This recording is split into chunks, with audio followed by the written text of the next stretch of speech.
Agroklimatologi adalah berkaitan dengan interaksi antara faktor iklim dan hidrologi dari sisi dan pertanian dan arti luas termasuk peternakan dan kehutanan.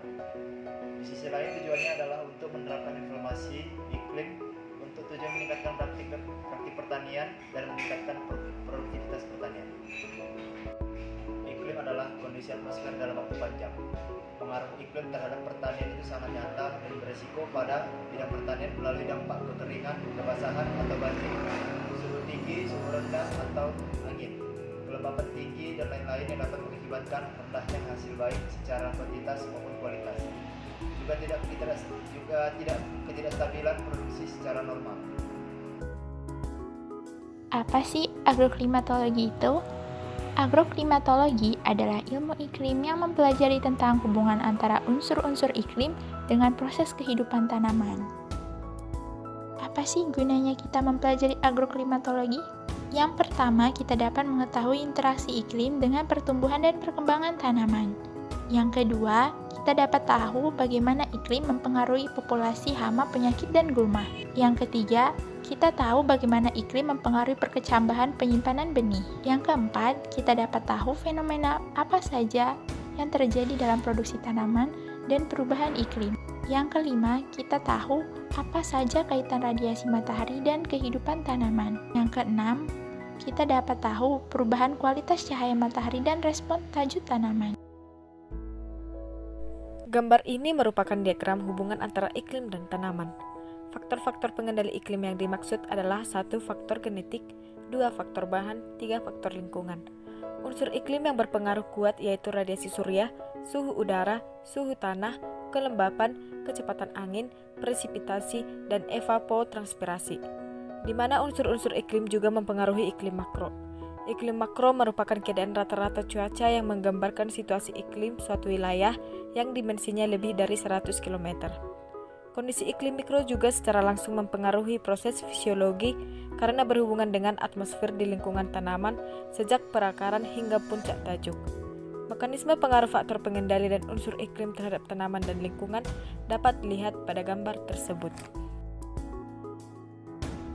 Ruang lingkup klimatologi terbagi 3, yaitu atmosfer, yang termasuk lapisan udara bumi yang meliputi udara dan gas di sekitar kita. Yang kedua, hidrosfer, lapisan perairan bumi yang menyusun lautan dan perairan darat. Yang ketiga, litosfer, lapisan batuan bumi yang menyusun daratan. Unsur-unsur iklim termasuk radiasi surya, suhu udara dan suhu tanah, kelembapan udara, tekanan udara, angin, presipitasi, dan penguapan. Pengaruh iklim terhadap tanaman diawali oleh pengaruh langsung cuaca, terutama radiasi dan suhu terhadap fotosintesis, respirasi, transpirasi, dan proses-proses metabolisme di dalam sel organ tanaman. Unsur-unsur iklim. 1. Radiasi surya dan lama penyinaran. 2. Surya.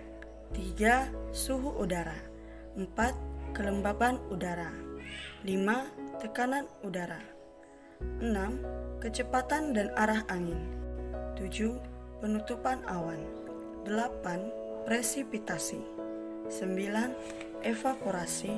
10. Susunan nilai unsur fisika atmosfer.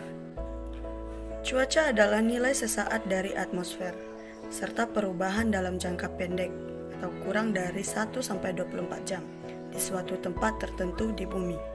Cuaca akan dicatat terus-menerus pada jam-jam tertentu untuk menghasilkan seri data.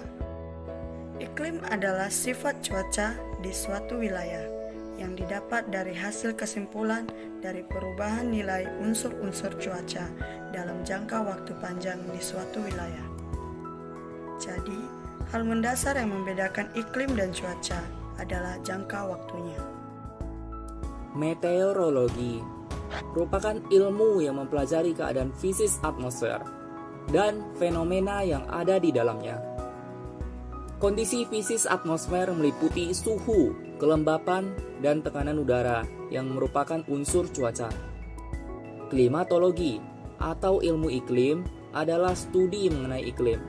didefinisikan sebagai kondisi cuaca yang dirata-ratakan selama periode waktu yang panjang. Atmosfer bumi.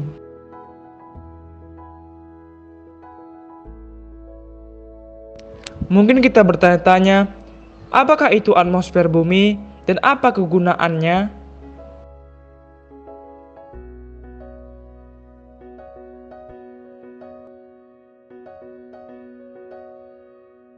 Atmosfer adalah lapisan udara yang menyelimuti bumi.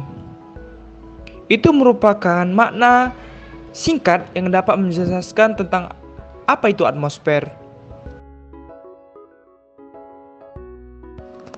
Tidak hanya itu, atmosfer memiliki ketebalan hingga 1000 km.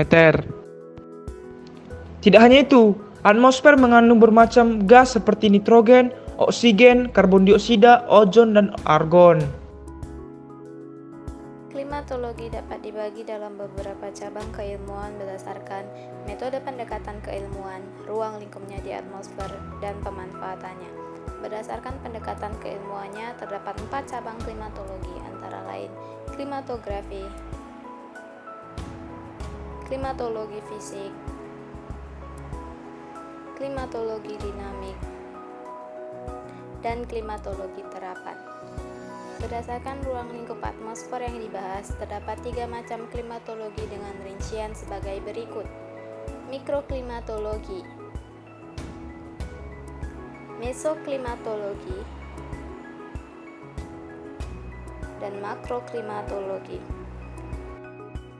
Berdasarkan pemanfaatannya, terdapat pembagian ilmu iklim seperti agroklimatologi atau klimatologi dalam bidang pertanian, klimatologi kelautan, bioklimatologi atau klimatologi dalam bidang biologi.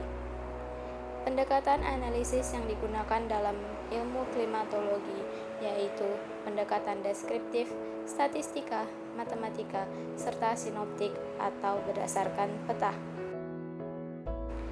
Klimatologi dapat digunakan dalam berbagai bidang, oleh karena itu dapat dikatakan bahwa iklim adalah sumber daya yang penggunaannya sangat luas.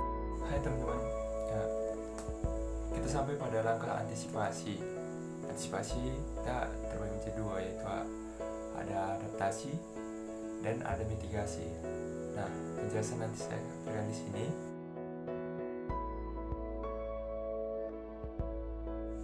Dan di sini.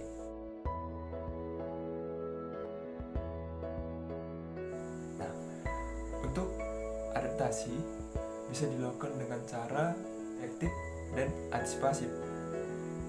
Penjelasannya ada di sini. Dan di sini juga.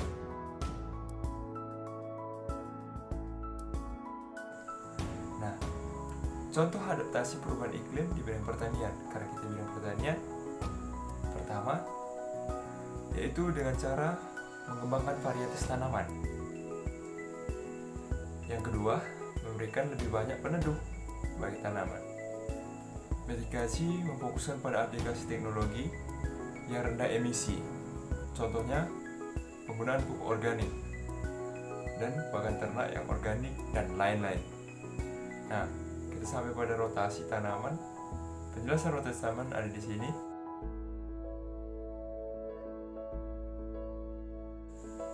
Dan konservasi ada di sini.